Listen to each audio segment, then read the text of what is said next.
Hello friends, வணக்கம்.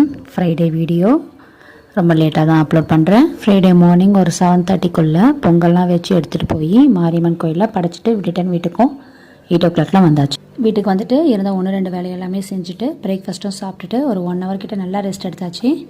கோயிலுக்கு ரொம்ப சீக்கிரம் போகணுன்றதுக்காக மார்னிங் ஒரு 4 o'clockலாம் எழுந்து ஃப்ரெஷ்அப் ஆகிட்டு என் ஒர்க்கை ஸ்டார்ட் பண்ணிட்டேன். அப்போ தான் சக்கரை பொங்கல் வச்சு 2 மாவிளக்கு போட்டு கொண்டு போக முடிஞ்சுது.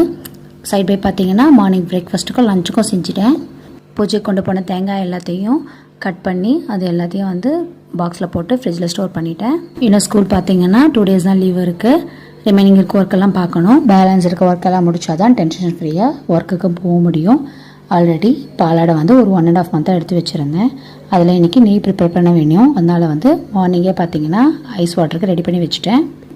ஆல்ரெடி நம்ம சேனலில் நெய் ப்ரிப்பரேஷன் வீடியோ இருக்குது, டைம் இருக்கும்போது பாருங்கள். வெண்ணெய் பார்த்தீங்கன்னா இந்தளவுக்கு வந்திருக்கு. நாங்கள் எல்லாருமே பேக்கெட் பால் தான் குடிக்கிறோம். என்னோடய பையனுக்கு மட்டும்தான் பசும்பால் வாங்குறது.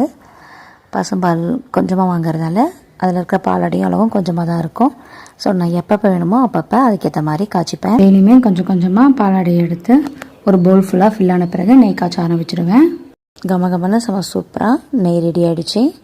இது கொஞ்சம் ஆற விட்டு வடிகட்ட வேண்டியது தான். இந்த சின்ன பாக்ஸ் அளவு நெய் வந்துடுச்சு. இது போதும் எனக்கு.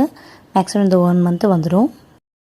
ஈவினிங்காக பார்த்தீங்கன்னா ஃப்ரெண்டு வீட்டில் வரலட்சுமி நோம்புக்கு கூப்பிட்டுருக்காங்க. அதுக்கு போகணும். ரொம்ப அழகாக அம்மனை அலங்கரித்து பூஜை பண்ணியிருந்தாங்க. ரொம்ப திருப்தியாக இருந்தது பூஜையில் கலந்தது. அவரோட வீட்டிலலாம் வரலட்சுமி நோம்பு பூஜை பண்ணிங்கன்னு கமெண்ட் பண்ணுங்கள். சேனலுக்கு தொடர்ந்து சப்போர்ட் பண்ணுங்கள். லைக் பண்ணுங்கள், சப்ஸ்கிரைப் பண்ணிக்கோங்க. தேங்க்ஸ்.